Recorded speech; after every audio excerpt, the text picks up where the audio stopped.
Hey guys, good afternoon. This is Charlie Pankey from Sierra Rec Magazine, coming from a home office in the Carson Valley, and rainy day here in Sierra. Lake Tahoe's getting snow, but we had some breaking news out of Yosemite National Park today. I thought it was worth hopping on here live, getting some video out and get some chat going on. So, if you haven't been following the Sierra this summer or this winter, I should say, I apologize.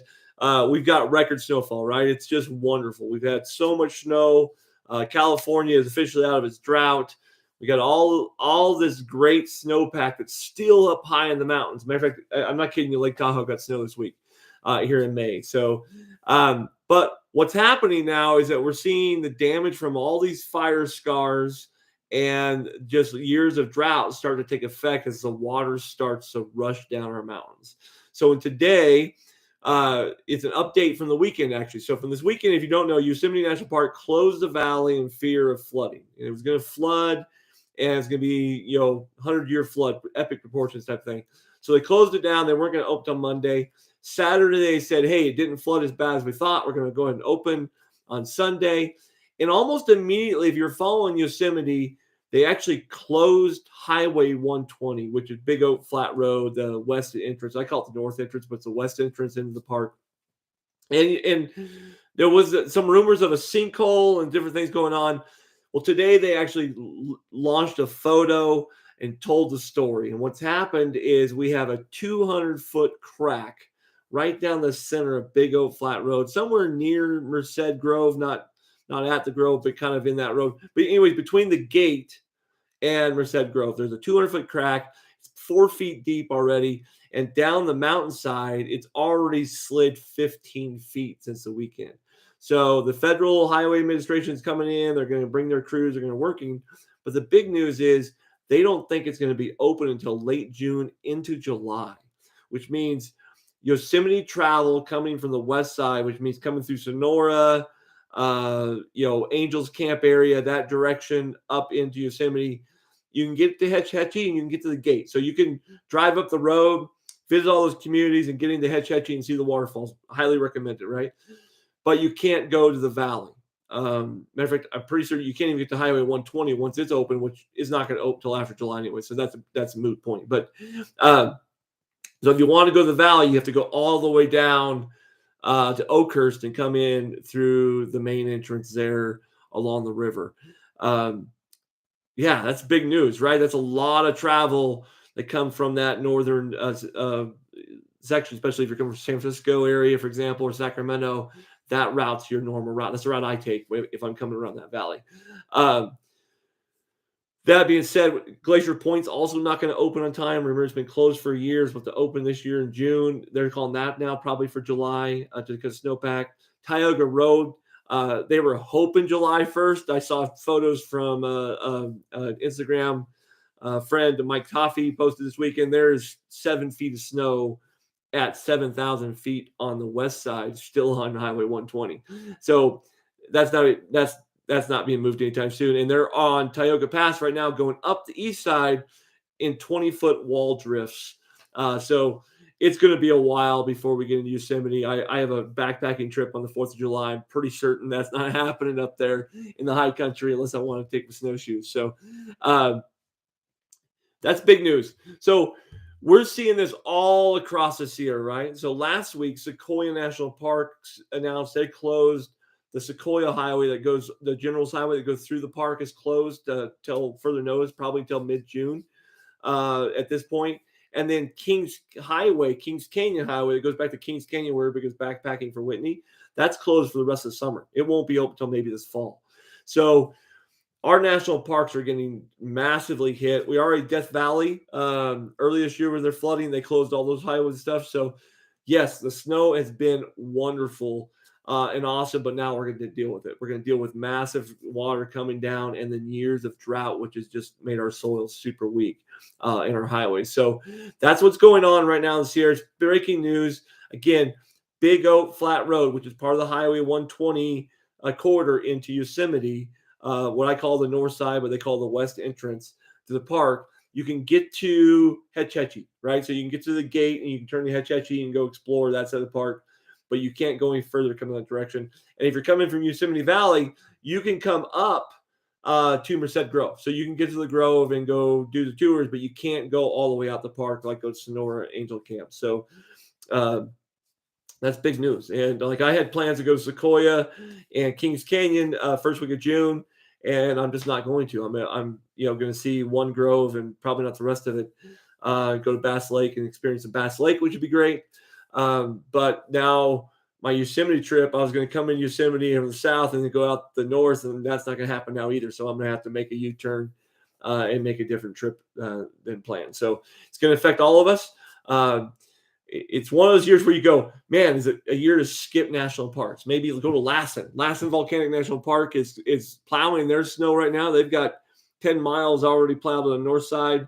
They'll have snow for a while, but bikers are already accessing the park in depths. So maybe Lassen's a great spot.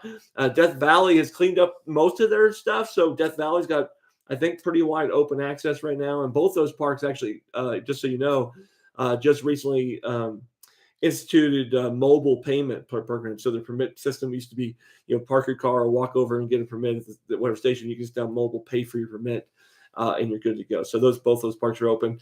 Joshua Tree had some flooding, but I haven't checked on them lately. So FYI on that. And then we know obviously like big state parks like Devil's Post Pile. Amount of snow Mammoth got this year, I would not expect that to be open until mid-July. The big news out of Yosemite last week, I got a notice from one of our readers. Matter of fact, they had won the lottery for the high camps, and one of the high camps that were going to open this year was really exciting to see high camps.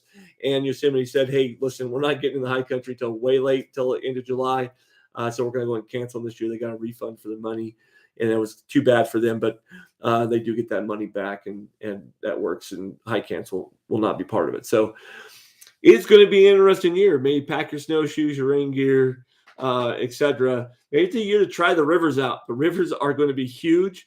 I do not recommend going down these rivers without a guide this year. Let's just be flat out. These things are dangerous. I was watching a news report last night. Someone up messing around the American River and didn't make it. The rivers are just too swift. So the sheriffs were, doing a midnight, basically saying, "Hey, we've asked people to stay away from the rivers." But guide services are running, and I've seen some great footage from raft companies. Are seeing river rafting, in the Kern River and the American River, and all these rivers have rafting going. So maybe it's a year for that. Other than that, head east. Death Valley, lots of stuff over here in Minden, Carson. We have great trail system right now, even though we have rain today. We have 60 miles of road bike trails here now. They just completed their 8 miles this winter. Here in the valley, and Carson City's got a bunch of events. Rena's got a bunch of events and trails going on. So maybe there's a different ways to look at it. Lake Tahoe is going to be busy because Yosemite is going to be harder to get to, maybe, as a competitor, and Mammoth is going to have snow until July. So, anyways, I hope that's helpful today. I'm a big Yosemite nut. I love Yosemite National Park. You can find all kinds of Yosemite news on our website at SierraRecMagazine.com. We have our summer edition coming out here on May 18th. We're excited about. We'll have all kinds of tips in there for families and friends and kids and summer plans. Although campsites, there's a lot of campsites not opening on time. Lake Tahoe announced that today that many of the campsites won't be opening on time and for Memorial Day. So people are adjusting their plans, right? That's okay. We dealt with 800, 900 inches of snow here in the Sierra this year, and we'll take it. We'll take the snow. We took all of our snowshoeing, our skiing, our sledding, and now we're going to deal with some, maybe some restructuring of our road systems because they're just getting battered by this rain. So take care of your trails. Leave no trace. Go out and have a good time with your friends and family. Explore something more. I've been saying that for years now, Sierra Rec. Explore more of the Sierra. Find a new area this year as the scenic passes start to open up at the end of the month. Well, I hope maybe it's into June, and find a new campsite, new lake to try out. Stop by a new community. I just got done. I'm rambling on here, but this is kind of fun for me. One of these new communities, Volcano. I've never been to Volcano in California, so my wife and I took a VRBO vacation here about a month ago, and it was near Volcano, so we took a day trip down to Volcano. Happened to meet the store owner, the new store owner of the general store. and a fun guy. I think his name was Jimmy. He had one of his best friends with an old 49er, and he has an old sports shop set in the back. It's pretty cool. What he's done to revitalize that store is fantastic. They have summer concerts going on Volcano all summer long. So anyways, it was a neat story. Volcano's a cool town. I'll be going back. Find places like that. Those little hidden gems. Downeyville, California. 4th of July in Bridgeport, California, which by the way, in my opinion, the best small town mountain fireworks show in the nation. Bridgeport, California knows how to do 4th of July. So if that's helpful, find us at SierraRecMagazine.com. We're always trying to share these tips, update our news. This was big news today. I want to do a video on it because I think Yosemite National Park is one of the things people are always searching out. Hey, what's going on in Yosemite right now? Well, this is big. Anytime you have a road closed for months that's supposed to be open at this time of year, it's going to affect people's travel and vacation plans they've been making for years sometimes. So make a different route, find a different way. Take a bus. Oh, let me end with this tip. I was doing some research in California this week. Do you know that Amtrak and Caltrans, or the bus system, have the most awesome program for traveling around California and getting to your national parks, right? So it's not just for 4th and 5th graders, for example, because they get all the free passes, right? Which is awesome, right? But you can actually take a train from San Bernardino to Fresno or Visalia and then hop on a Yart into Yosemite, and that ticket pays for your interest in Yosemite also, which basically means you're almost paying nothing. And I just saw a thing on the train track, Amtrak, that kids are 50% off this summer. So if you have family and you want to get out to Yosemite and want to be a little sustainable and less carbon footprint, take the train to Visalia. They have some great things in Visalia. Grab the bus into Yosemite for the day. Enjoy Yosemite. See the huge waterfalls, which are going to be there this year. But anyways, that might be a way of doing it. Not have to worry about the car or the road. You just kind of sit back and enjoy the trip. So have a great day. Check us out, SierraRecMagazine.com. May 18th, next issue, our summer edition, full things to do this summer. And we hope you have a great day. Talk to you soon.